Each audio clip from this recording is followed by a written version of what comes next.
we started this with Steven Zeman with the Collecting Dead Man podcast. Would you believe, folks, that there's a third Undertaker podcast that puts out episodes regularly? We've mentioned it before. We don't mention them every week because, quite honestly, I don't listen to them because I don't speak their language. But there's an entire Undertaker podcast completely in Spanish that's out there, folks, and they have been consistent. They've been putting out episodes for like a year now, and they put out episodes every week. This is the Takermania Podcast. They are at Takermania Pod on Twitter and Instagram, and this is so cool that they actually sent in a submission for the Talking Taker episode. So let's hear from the Takermania Podcast.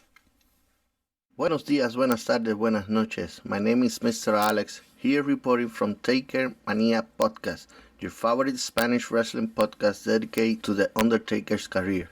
This message is to honor the greatest star of all time, the real GOAT, the Undertaker.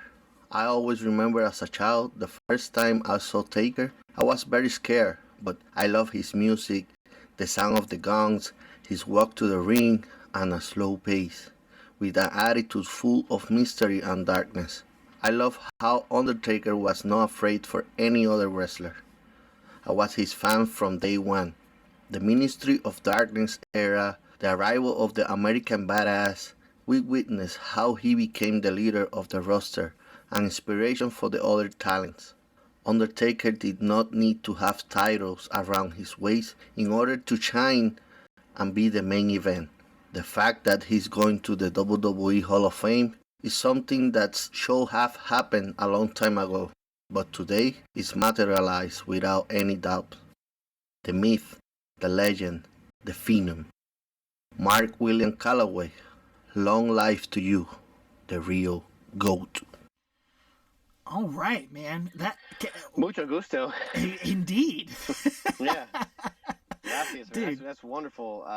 Thank you so much for that. And I love him pointing out that Taker didn't need titles. It was an attraction in and of itself.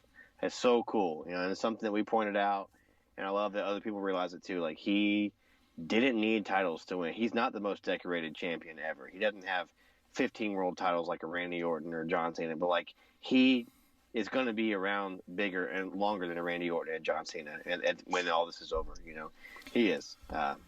Yeah, because he's bigger than the title.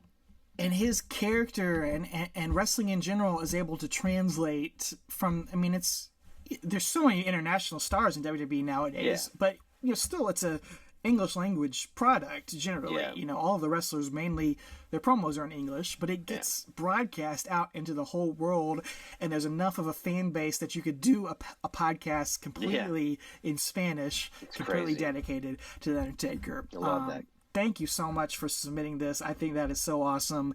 And he has invited us on the show sometime. Maybe we can make that work. I don't. Obviously, he speaks English pretty well. So I'd love to work out something to join his show and combine those podcasts sometime. And if you are bilingual, check out the Takermania Pod and support them. At least go give them a follow, if nothing else.